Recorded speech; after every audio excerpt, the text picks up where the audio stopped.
وعاشرهن بالمعروف وإن كرهتموهن فعسى أن تكرهوا شيئا ويجعل الله فيه خيرا كثيرا کہ اگر تم اپنی بیویوں کے ساتھ بھلائی حسن سلوک کے ساتھ رہو تو اگر تم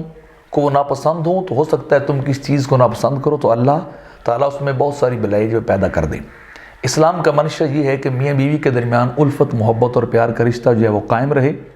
اور یہ جو ہے وہ گاڑی جو ہے وہ نکاح والی اور زوجین والی جو وہ چلتی رہے، اور وہ اللہ کی حدود کو جو ہے وہ قائم کریں اور نسل انسانی کو آگے جو ہے پروان چڑھانے کا ذریعہ بنے، اپنی اولاد کی تربیت کریں۔ لیکن اگر کسی وجہ سے ناچاکی کی وجہ سے، ناگزیر صورتحال کی وجہ سے ان کے درمیان نبھا نہ ہو سکے، میاں بیوی ایک دوسرے کے حقوق کو پورا نہ کر سکیں، اللہ کی حدود کو پائمال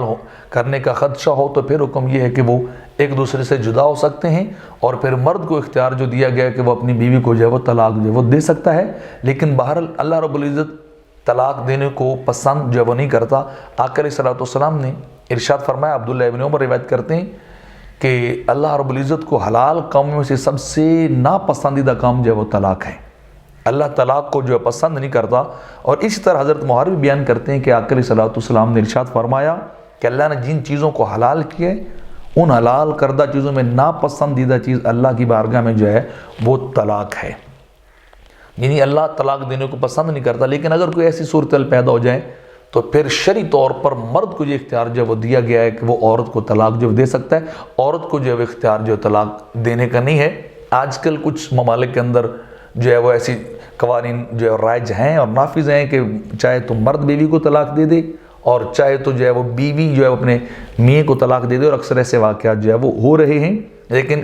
اسلامی طور پر طلاق کا اختیار صرف اور صرف جو مرد کو دیا گیا ہے، اور اس کی بہت ساری وجوہات بھی جو ہے وہ ذکر کی گئی۔ پہلی وجہ یہ کہ عورت جو ہے وہ مغلوب الغصب ہوتی ہے، تیز مزاج کی ہوتی ہے، بہت غسیلی ہوتی ہے، اور اکثر و بیشتر طلاق جو ہے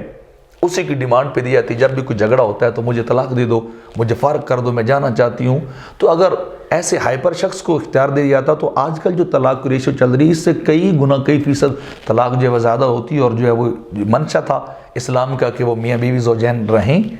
آپس میں اور اللہ کی حدود کو قائم کریں، تو وہ جو ہے بات جو ہے وہ ختم ہو جاتی۔ اور دوسری وجہ یہ بھی ہے کہ عورت کی قوت فیصلہ مرد کے مقابلے میں کمزور ہوتی ہے۔ اکثر طور پہ پیریڈز آ جاتے ہیں، مینسز آ جاتے ہیں عورتوں کو، ان کے دوران وہ چڑچڑاپن ہوتا ہے، ان کا مزاج نارمل سچویشن اور حالت کے اندر نہیں ہوتا، تو لہٰذا ان کی قوت فیصلہ جب مرد کے مقابلے میں کمزور ہے، تو جس کی قوت فیصلہ کم ہے اس کو اتنا بڑا جو ہے وہ اختیار نہیں دیا جا سکتا کہ وہ فوری طور پہ جو کسی نہ کسی وجہ سے اس کے اندر خرابی پیدا کرنے کا جو ہے وہ سبب بن جائے۔ اور تیسری بات یہ بھی ہے کہ عورتیں ناقصات العقل ہیں، حدیث پاک کے اندر آتا ہے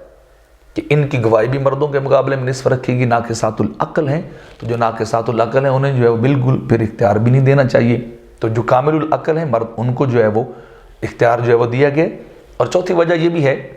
کہ مرد کو اختیار اس لیے طلاق کا دیا گیا ہے کہ وہ نکاح کے عقد کا انتظام کرتا ہے، خرچہ دینا، کمائی کرنا، اخراجات کو پورا کرنا، محنت کرنا، یہ اس کے کام ہے، اس کا کام ہے، وہ خرچہ کرتا ہے، محنت کرتا ہے، اور بیوی جو ہے وہ گھر میں بیٹھی ہوتی ہے۔ تو جس کے جو خرچہ کرتا ہے پھر اختیار بھی اسے دیا گیا ہے کہ جو ہے وہ اس چیز کو مطلب رکھنا چاہے تو رکھ لے، اور ختم کرنا چاہے تو وہ ختم کر دے۔ تو لہٰذا مرد جو ہے وہ خرچ کرنے والے ہوتے ہیں، تو لہٰذا انہی کے ہاتھ میں جو طلاق کا اختیار جو دیا گیا ہے۔ اس کے مقابلے میں کیا پھر ایک اور مسئلہ بھی آتا ہے کہ عورت جو ہے اس کی رضامندی طلاق کے اندر جو ہے کیوں نہیں شامل ہوتی؟ جیسے جو ہے وہ نکاح کے اندر تو رضامندی ہے کہ دونوں جانب سے رضامندی ایجاب و قبول ہوا، تو طلاق میں ان کی رضامندی کو کیوں نہیں شامل کیا گیا ہے؟ تو اس کا جواب یہ ہے کہ جب بھی کوئی عقد ایگریمنٹ ٹریٹی ہوتا ہے کسی دو فریقین کے درمیان، تو پہلی بات تو یہ کہ وہاں جب ایگریمنٹ ہوتا ہے تو دونوں فریق کی رضامندی شامل ہوتی ہے۔ لیکن جب کوئی ایک فریق، ایک جو ہے وہ سائڈ کا آدمی جو ہے وہ اگر ودرا کرنا چاہے، ایگریمنٹ کو ختم کرنا چاہے، تو رضامندی دوسرے فریق کی ضروری جو ہے وہ نہیں ہوتی ہے، لہٰذا وہ ایک طرف سے ہی وہ اس ایگریمنٹ کو ختم کر سکتا ہے۔ تو اسی طرح یہاں بھی مرد کو اختیار دیا گیا، اور عورت کی مرضی جو ہے وہ شامل نہیں کی گئی کہ وہ مطلب اس کی مرضی ہے کہ تم طلاق لینا چاہتی ہو یا نہیں لینا چاہتی ہو، تو مرد کو جو کلی طور پہ اختیار دیا گیا ہے۔ اس کے مقابلے میں اگر بعض اوقات ایسی صورتحال ہوتی ہے کہ مرد جو ہے وہ عورت کو تنگ کرتا ہے، اس کے حقوق کو پورا نہیں کرتا،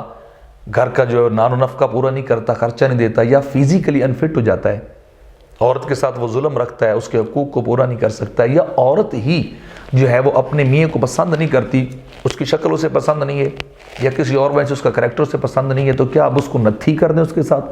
کہ وہ جیسی بھی ہو ہر صورت میں مرد کے ساتھ ہی رہے گی، چاہے اسے پسند ہو یا نہ ہو؟ تو ایسا بھی نہیں ہے۔ اس کا بھی حل جو ہے وہ شریعت کے اندر بتایا گیا کہ عورت کیا کرے، جو حق مہر لیا ہے وہ واپس کرے اور خلا لے لے۔ عورت کی ڈیمانڈ پر جو ہے وہ مرد سے طلاق جو ہے وہ دلوائی جائے گی، جیسے کہ حدیث پاک کے اندر آتا ہے، ثابت بن قیس بن اشماس کی بیوی آقا علیہ السلام کے پاس گئیں اور انہوں نے کہا جی میں ان کے حقوق کو پورا نہیں کر سکتی، تو آپ مجھے ان سے آزادی لے کے دے دیں۔ تو آقا علیہ السلام نے فرمایا جو انہوں نے حق مار کے طور پہ تمہیں باغ دیا تھا وہ تم باغ ان کو واپس کرو۔ تو جب انہوں نے باغ واپس کیا تو سرکار نے پھر ان سے جو طلاق جو ہے وہ دلوا دی تھی۔ اور اسی طرح دوسری چیز بھی ہے کہ اگر میاں بیوی کے درمیان جو ہے اتفاق رائے نہیں ہو رہا، ان کے درمیان جو ہے وہ پیار محبت کا رشتہ قائم نہیں ہو رہا، تو قرآن نے یہ کہا کہ تم دونوں طرف سے جو ہے وہ کیا کرو، ایک ایک فرد کو مقرر کر دو، وہ صورتحال کا جائزہ لیں، دیکھیں،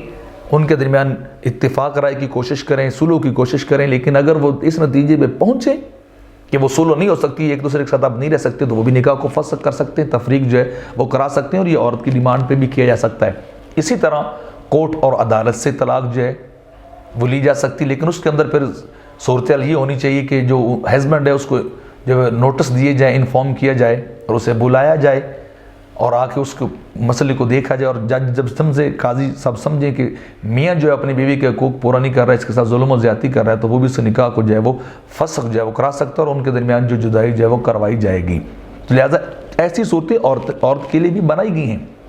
کہ وہ اپنی جان کو چھڑا سکتی۔ اس طرح کسی عورت کا جو میاں ہے وہ فزیکلی انفٹ ہے، وہ میریجیبل نہیں ہے، سکسیبل نہیں ہے، یا یہ کہ وہ لاپتہ ہو جاتا ہے، اس کا پتہ ہی نہیں چل رہا، یا وہ لمبی قید ہو جاتا ہے اور وہ باہر نہیں آ سکتا، اور عورت کا ذریعہ روزگار نہیں ہے، اس کو خرچہ دینے والا نہیں ہے، یا کسی بیماری کے اندر مبتلا ہو جاتا ہے، یا اس طرح اور بھی کئی ساری صورتحال ہیں۔ کئی لوگ کئی سالوں کے لیے باہر چلے جاتے اور پلٹ کے نہیں آتے، کوئی خبر نہیں آ رہی ہوتی، تو کیا پھر ان تمام صورتوں کے اندر عورت کو ہم باندھ کے رکھیں گے؟